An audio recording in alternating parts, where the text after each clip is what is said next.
United Church of Christ on this 16th Sunday after Pentecost. It is so good to be able to worship with you this morning. Thanks again for allowing me some time away for the last couple of Sundays. It was a great time to rejuvenate and to work in my garden. I think I did about 20 pounds of tomatoes into salsa.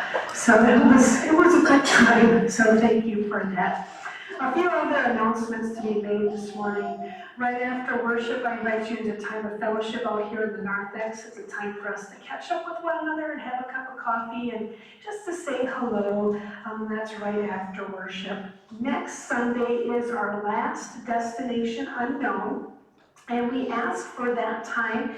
If you'd like to participate in the whole thing, you're invited to do so. If you want to just share in a meal, you can do that too. It's going to be a potluck, so if you'd like to bring a dish to pass for next Sunday, right after worship, we'll gather in the fireside room and we'll take some time to eat, and then we'll start, actually it'll already start in worship next week, but we're going to start giving hints about where we might be going, and then we'll eat, and then we'll give some more hints, and then we'll be on our way. I suspect by the time we conclude our activity in the fireside room, you might know where we're headed, but wear walking shoes and possibly some sunscreen. What's that? Dress for the weather. Dress for the weather, and it's supposed to be beautiful in this next week. So we are gearing up for that, and that's next Sunday. Also, you're going to see your announcements jam-packed with lots of things coming up in the coming weeks. You're just going to kind of want to watch what's going on, because then on Sunday, September 22nd, barring no issues with weather, we're going to have our Blessing of the Animals service. So we're gonna set things up out here in the memorial garden, and we're gonna make a joyful noise with our pets. Or if you have pictures of your pets, we invite you to bring pictures of your pets in, and we'll just have a lovely little service and celebrate creation and our beloved pets who mean so much to us. So that's on the 22nd. And then the other thing I just want to highlight for you is on Saturday, October 5th, from 9 to 3, the Minnesota Conference has asked us to host one of the Covenant Days here in our metro area. And you'll see it in the bulletin. This year, the conversation will focus on our conference transition and preparing for our next conference minister. In the morning, we'll spend time celebrating our history, our conference history, with stories of where our churches come from and our own memories of the Minnesota Conference. And then in the afternoon, we'll focus on our hopes for the future as we together envision what comes next. So that's on Saturday the 5th. So if you'd like to participate in that, we can get that registration information to you. You can let Kristen or I know about that. But it's a great way for us to meet other individuals from across the conference and other churches and to hear what's going on with them. So I highlight that for you. Are there any other announcements to be made this morning as we gather as a community of faith? This morning we're going to be invited to open up and to hear words of healing and humility. It's one of these passages in Scripture where Jesus Jesus was not very nice. It's one of those rare moments when Jesus is being overly blunt, and I think it was because he's tired. He needed some time to rejuvenate, and so he encounters a woman, and this Syrophoenician woman, and she puts him in his place.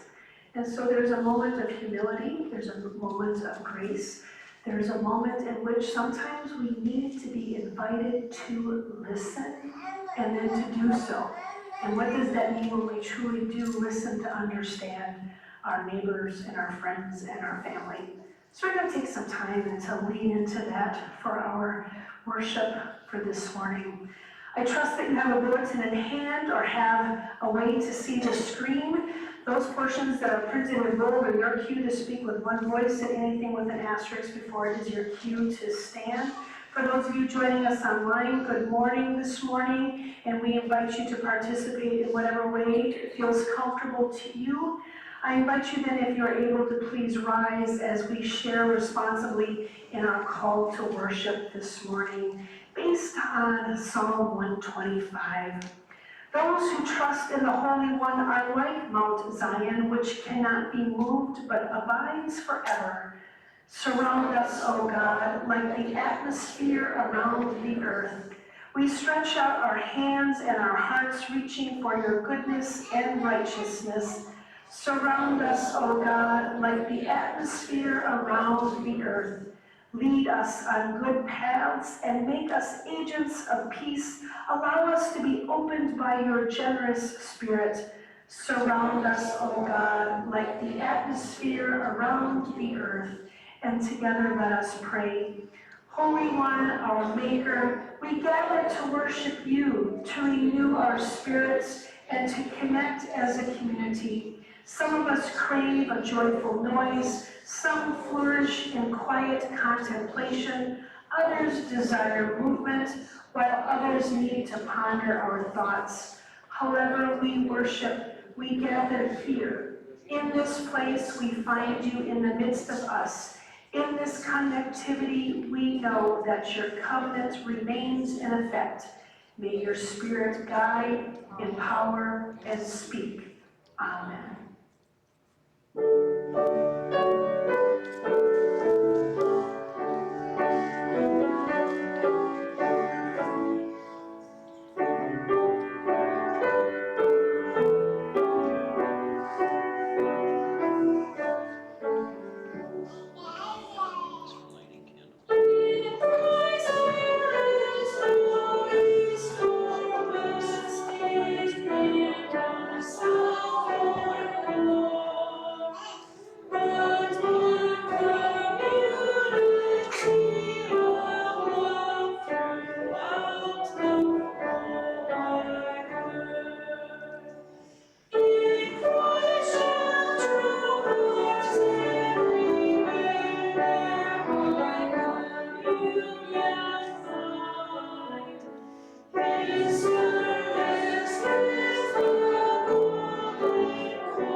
You may be seated. We now come to a time of prayer, a time in which we gather for transformation, as a community, and also to take some time for silence with our God, and then to hear words of grace. Let us speak these words of transformation and new life together. Holy One, we confess our tendency to exclude rather than to include, to form closed groups rather than open communities, and to prioritize comfort rather than embrace curiosity. Help us to truly love our neighbor, whether family, friend, stranger, or foe, as ourselves and with the love you demonstrate toward us. Help us to be open to you and to each other in ways that bring about healing and peace. Amen. I invite us now into a time of silence to be with our God.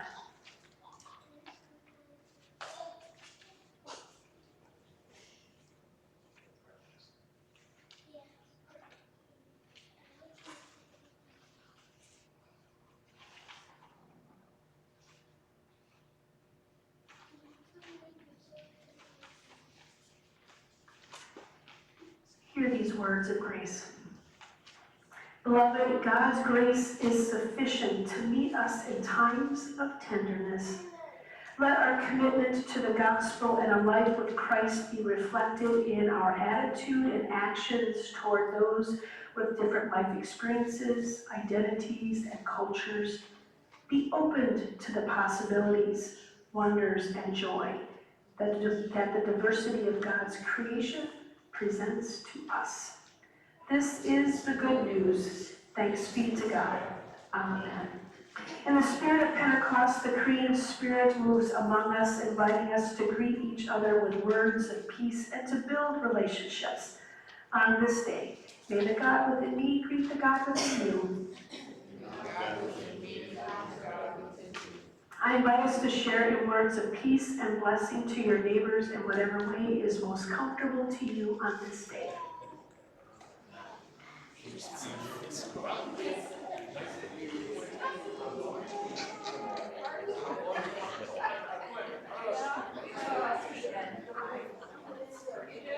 She's getting ready to whack. Boost herself right up there. Yeah. She just has to get the color. Peace. Peace be with you.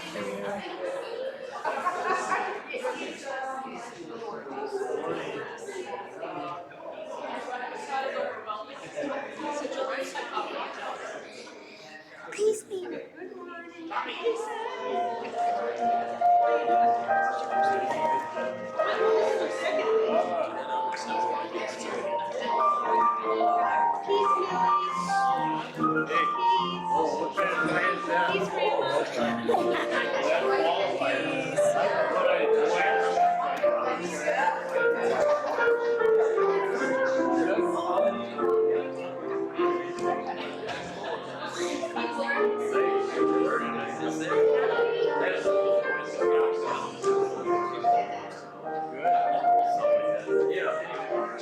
You notice the candle?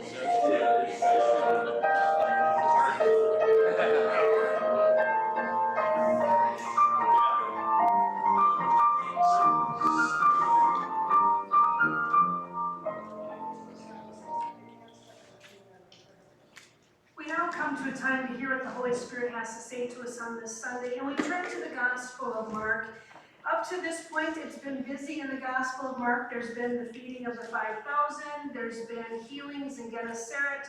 Jesus has had great debate with the Pharisees. And now we come to this moment in time where Jesus just kind of wanted to tap out. So he went to the region of Tyre.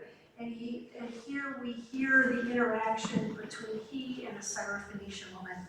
Let's take a moment then to hear what the Holy Spirit has to say to us on this day. And thanks to Jen for reading.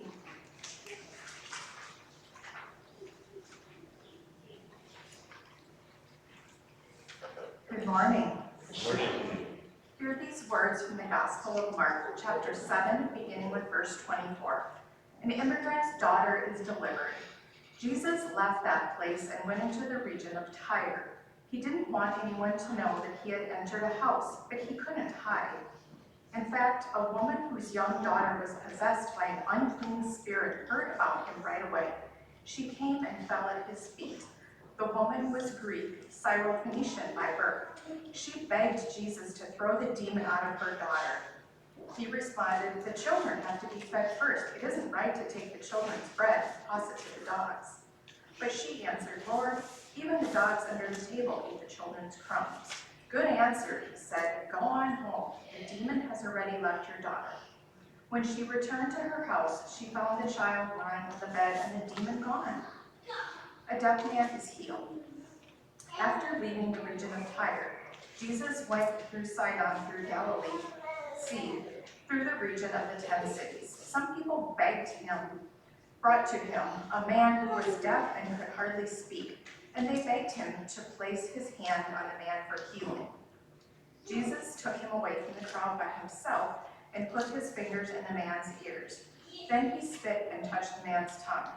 Looking into heaven, Jesus sighed deeply and said, "Ephphatha," which means open up. At once his ears opened, his twisted tongue was released, and he began to speak clearly. gave the people strict orders not to tell anyone. But the more he tried to silence them, the more eagerly they shared the news. People were overcome with wonder, saying, "He does everything well. He even makes the deaf to hear and gives speech to those who can't speak." Here ends this reading.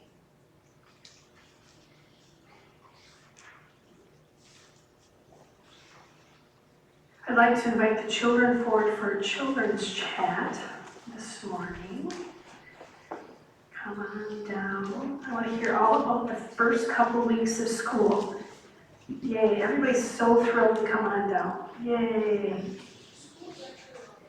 School's actually all right. Oh, good. I'm glad to hear that. Excellent.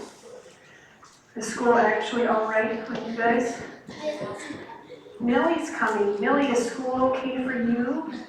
Yes. Awesome. Is school okay for you? It's fine. School's good? School's okay? Amir, how's school? Good. Okay, I have a question for you. I think I might already know the answer to it, but I'm just curious. Have you ever said anything mean to someone?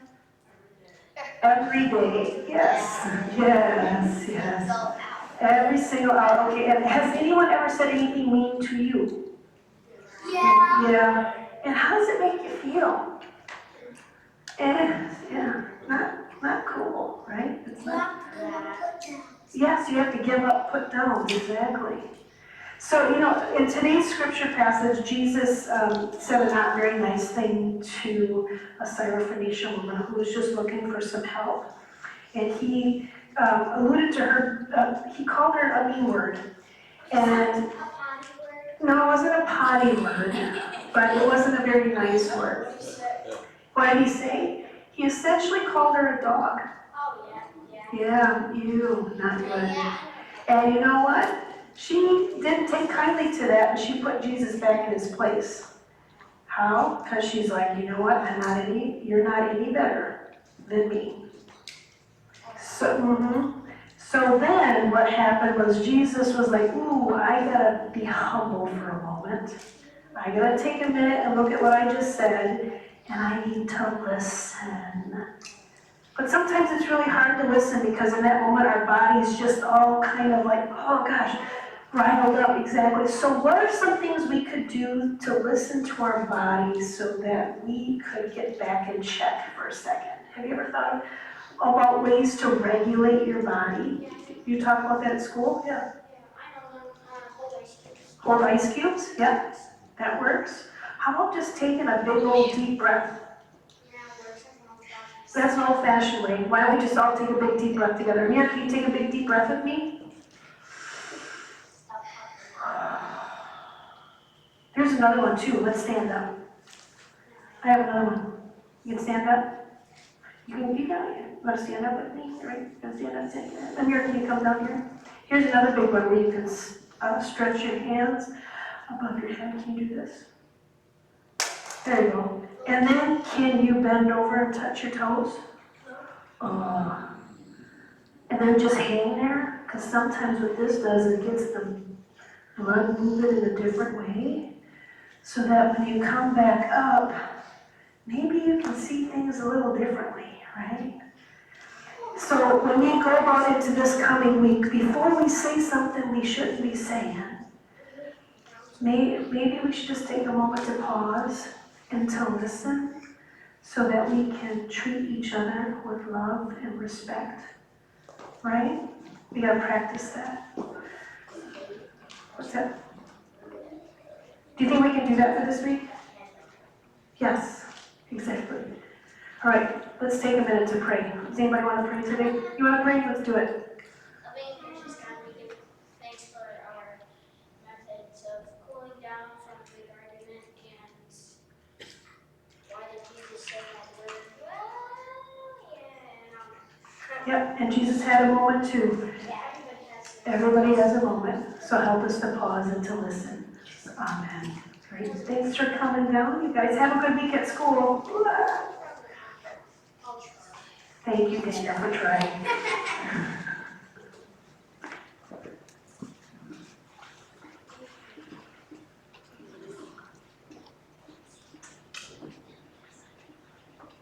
As a parent, I am amazed by the level of procrastination and justification that is made to rationalize breaking a rule or not finishing a chore.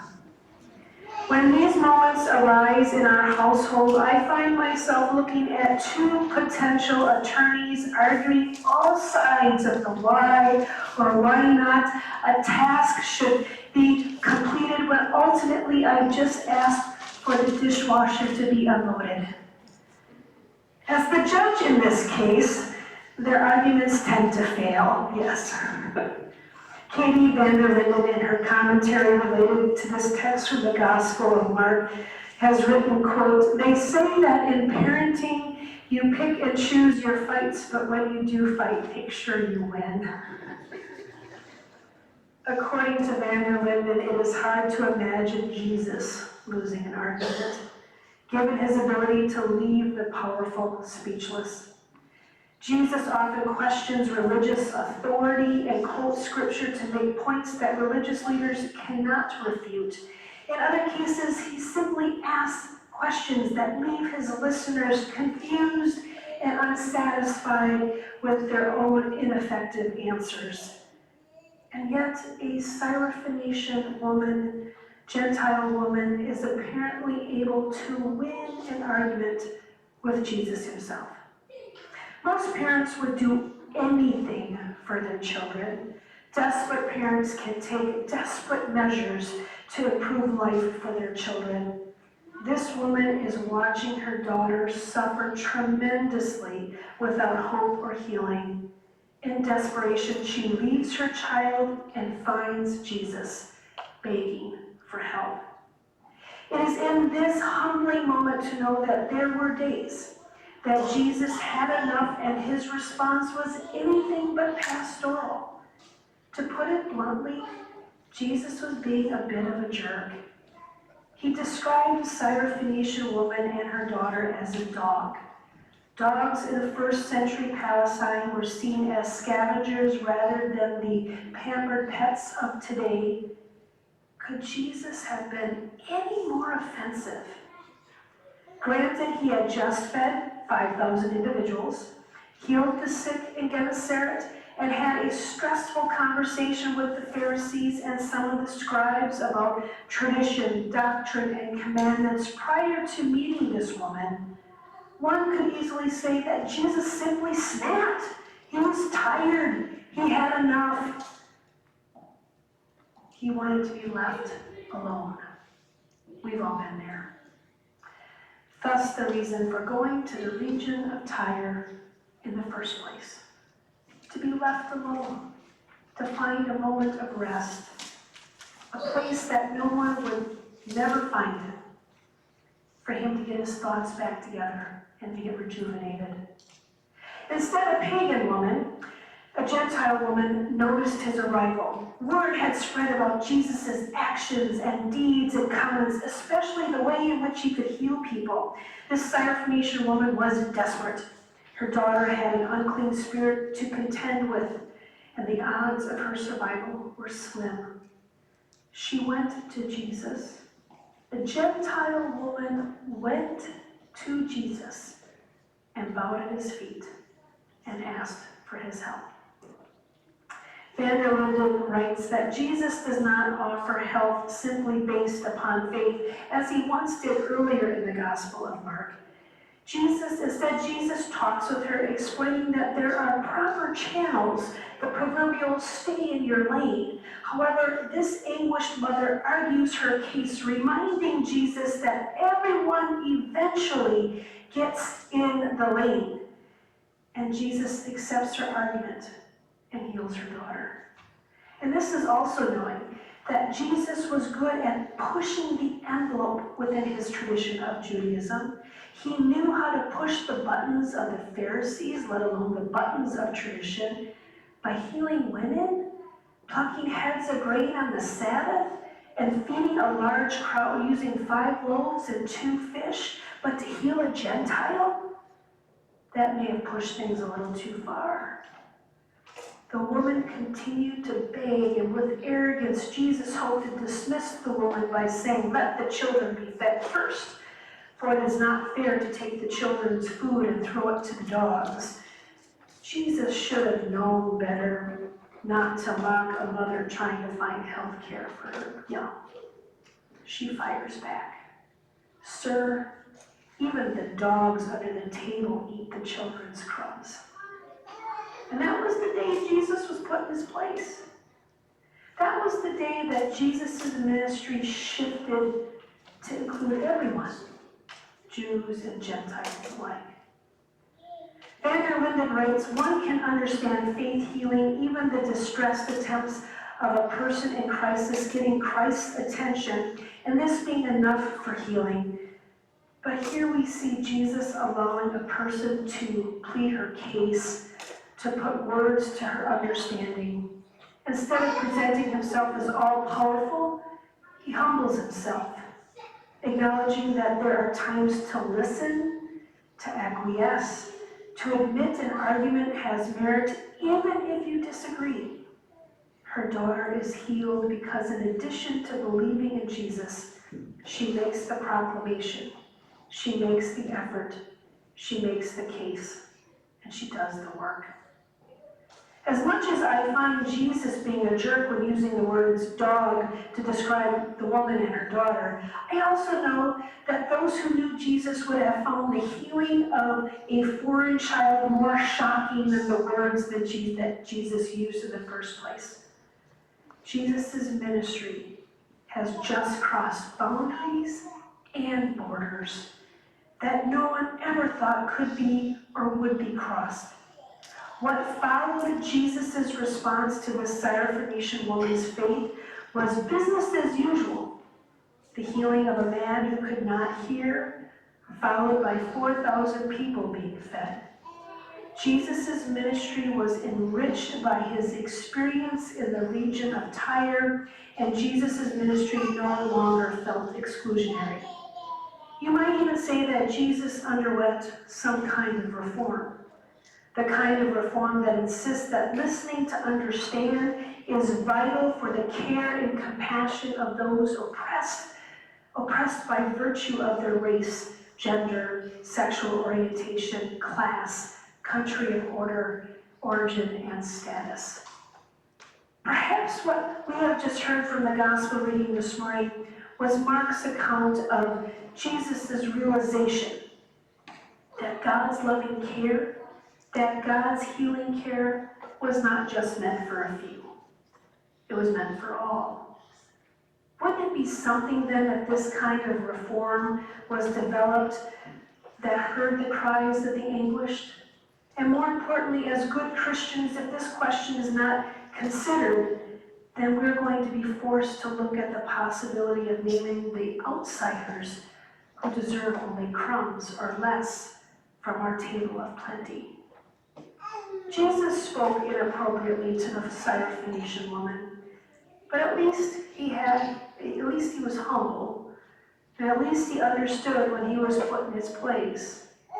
We as Americans have certainly spoken inappropriately to each other and about our government and those in power, but when we take a look at what we have said and done as individuals regarding the care of others, have we been humbled?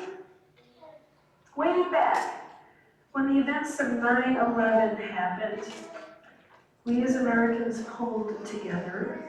Bipartisanship was put to the side, and counterterrorism was made a top priority, improving safety.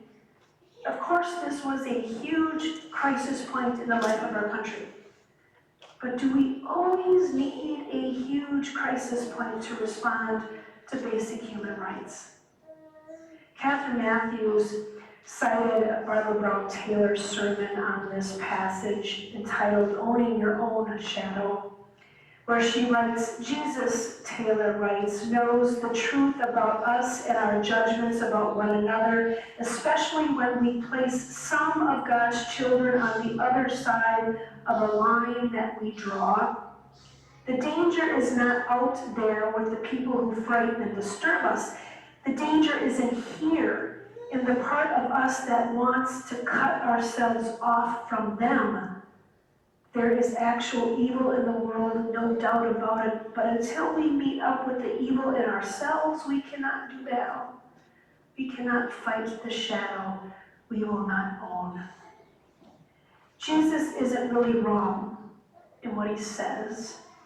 He never says the dogs do not eat, just as the woman never says her family is more important than others.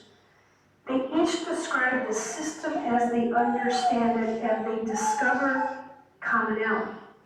In a challenging conversation, it is important to take a step back and to listen, especially when there are important stakes at hand. Jesus listens. This story reminds us of Jesus' ability to meet us where we are and to hear. We must state our case. Listen. Let our faith grow and evolve. See other sides of the story. There may be a truth there if we take the time to find it. Jesus may have been running from his shadow and did not necessarily want to be caught by it when he faced the Syrophoenician woman. However, he became open in a real hurry to the implications of his actions. Why is it that we keep fighting the notion that everyone has basic human rights and that fundamentally everyone has a right to be cared for and to be listened to? Why is this a shadow that we keep running from? Does someone have to be called a derogatory term such as a dog before we will react with humility and love? I sure hope not. Amen.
want for the month of September is to talk about the work of the Listening House of St. Paul. It is a trauma-informed, low-barrier daytime drop-in center. They welcome the community with radical hospitality through essential services like hot meals, a clothing closet, access to phones and Wi-Fi and lockers and mail, daytime sleeping rooms, laundry, a shower, and much, much more. It's a way in which we can treat our neighbors with the love and respect that they so much deserve. On the back page, on page 6 of your bulletin, you'll see urgent items that are needed, and there is a bin in the narthex underneath the information table that you can place those items in, and we can get those items to the Listening House. Or if you would like to give a financial donation, you can zap the QR code on page 3 of your bulletin or on page 6 of your bulletin, all the many ways in which to give, and that will take you to our website where you can see the various other ways in which you can give, not only to the Listening House, but to our general operating fund, to our building fund, and to our church's wider mission.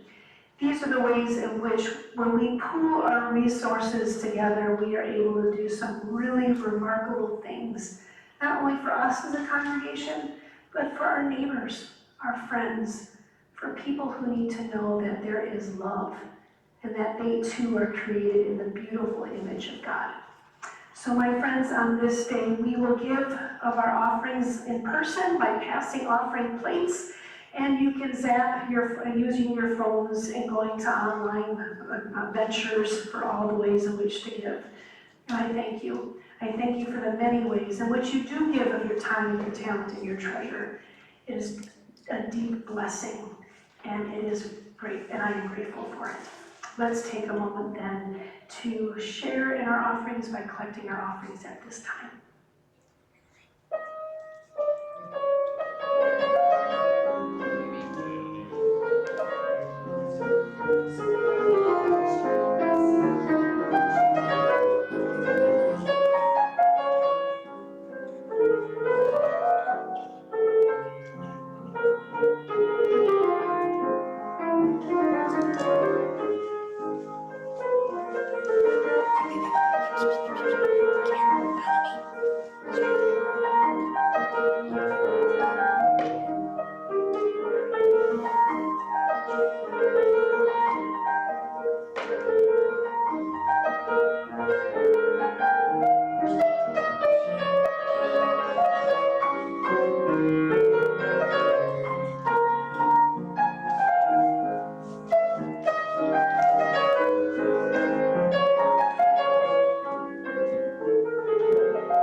And together, let us pray. You have gifted each one of us, living God, some with spontaneous friendship, some with the ability to plan, some with an observant eye, some with a generous nature, some with warm compassion. Bless our gifts of openness and renewal. Bless all our gifts so that the way of Jesus is shared in this faith community and throughout the world. Amen. You may be seated. We now come to a time of prayer, a time in which we can lift up any joys and concerns that are in our hearts and minds on this day. And are there any prayers in which we'd like to lift up at this time? Michael. For my friend Brady, his grandma died a few days ago. Yeah. So friends, prayers for Brady and his family as they grieve the loss of Grandma and her mom, for sure. Are there others to lift up on this day? Yeah. One is tomorrow we're celebrating our 35th wedding anniversary. 35. So we're halfway there. Oh, jeez. Nice. That's funny. Congratulations. Thank you. And then I have a procedure also going on Friday, and just prayers for that. Prayers of healing for you on Friday. And the days following. Yes. Continued prayers for our friend Arlene Freeman, who is in hospice care. So prayers of comfort for her in these days. And also prayers for Melissa Adney as she and her family grieve the death of her dad this past week. There will be a celebration of life for him this coming week in Amory, Wisconsin. Michael, is that another prayer? This weekend, we had I have two new cousins. That's right, we have 2 new cousins in the family, yes. I'm a great auntie again, twice over. So, yes, my nephew Luke and his wife Marissa welcomed Theodore Travis into the world. And then my other nephew Nate and his wife Felicia welcomed Coulter Espin into the world. So we have 2 new bodies in the Morris family, so prayers for them. Also continued prayers for Marianne McFarland's husband Tom, who is recently and is currently hospitalized due to an infection in his leg. Prayers of healing to him. Are there others to lift up in prayer on this day? Yeah, Christine. The families that have already lost children to shootings in schools. Yep. Indeed. For all of those families. And for our children in school now, that they may feel safe, try to feel safe. Yes. God, hear our prayer. Others to lift up on this day. Well, as we take this moment to enter into this time of prayer, I ask us to lean into this prompt. From beyond the vastness of the cosmos that began millions of years ago, it was decided, you are loved. It is one of the strangest parts of being loved by a God who exists inside and outside of time. We have been pulled into that orbit of love that knows no end, where everywhere can be the center, even where you sit right now. So let's take a moment to put ourselves in the center of God's story. I invite us to take a breath together.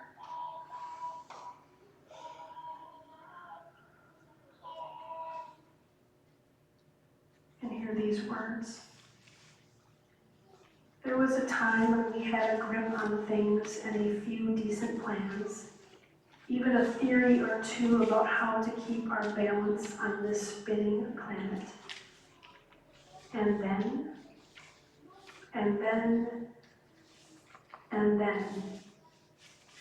life shook us loose. We blinked only to find ourselves hurtling through time, through a darkness we could not fathom, but surely it must have been there all along, the truth echoing in our ears. We come undone, things fall, Gravity itself fails. At this speed, well-intentioned invitations to stop and smell the roses or welcome the surprises of the day sound dainty, charming even, belonging to another place and time. They cannot reach us. We are throwing an anchor out into the ether, and God, will you catch it? Grab it, tether it, pull us into your orbit. Let our eyes adjust and absorb the truth of the beautiful, terrible world you made, and we share with the people we love. When we feel the ground pitching and our stomach lurching, convince us once again that the vastness of this universe is a comfort to us somehow. No matter how tiny our place in infinite space, we will stay at the center of your love. Come to us now, O loving God, with all that you are holding and with all that you help us to hold and to guide us. Come to us in the words and actions of Jesus the Christ, acknowledging that we too can listen and be humbled. Come to us with your healing touch and dignity, to be instruments of your compassion and care with those that we meet. Life is full, and it does not have to overwhelm. Being a part of your story, we know we are a part of prayer and action. We know we are a part of the world that shares in the words you taught us to pray, beginning, Our Father, Mother, who art in heaven,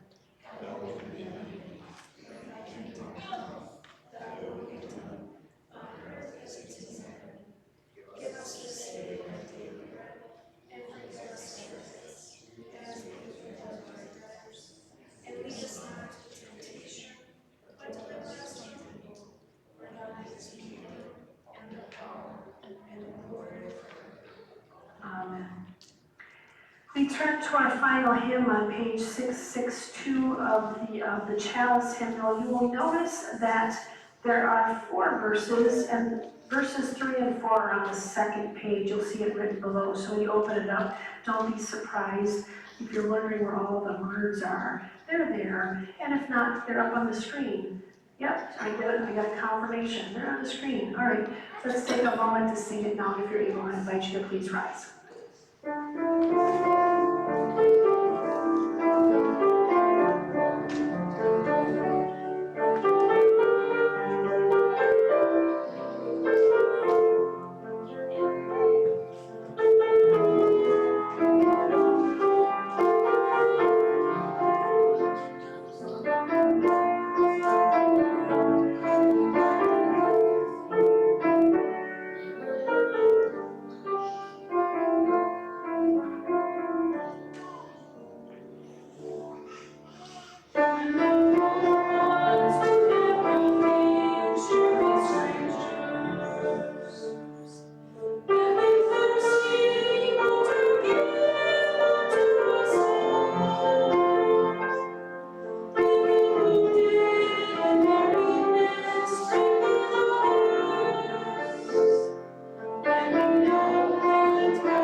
And now may God bless you on this day. May God's face shine upon you and be gracious unto you. And may you know that God goes on that road with us on this day and the day after and the day after. May God's light and love be with you always, my friends. And may the people say, Amen.